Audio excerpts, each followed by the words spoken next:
Right, welcome back. My name is Crocodile Carter. It seems that this time we've stumbled upon a class of Communication 301 students that aren't quite sure what the difference is between an informative speech and a persuasive one. Right, so here we go. When you're speaking to inform, you've got to remember you're the teacher. So what you've got to do is inform your class, right? So when speaking to inform, it's important to remember you've got to use academic sources. You're not really supposed to reference personal experience unless you're an expert in the field. So let's say I was talking about wallaby hunting. I could talk about that because I'm an expert, right? Now, the three goals when we're speaking to inform, we got to enhance our understanding, right? That's what we're trying to give the audience. We want them to have a better understanding of our topic. Next, we got to maintain the audience's interest, all right? We got to make it interesting for them. Next, we're speaking because we want to be remembered, all right? We're informing them, but we want them to know who we are at the end of it, all right? Now, the difference between that and speaking to persuade is when you're speaking to persuade, you're trying to change or reinforce their ideas.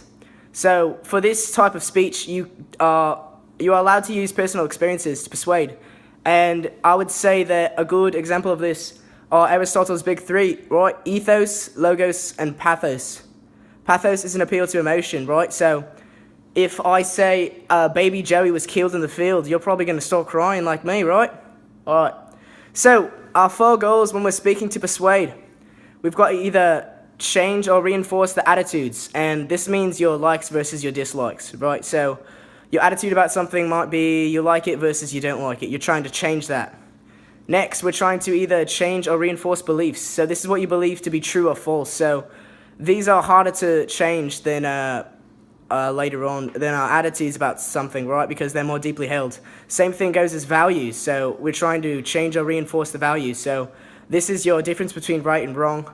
And lastly, when we're speaking to persuade, we're trying to change or reinforce behavior. And behavior is just how we express and show our attitudes, beliefs, and our values on an everyday basis.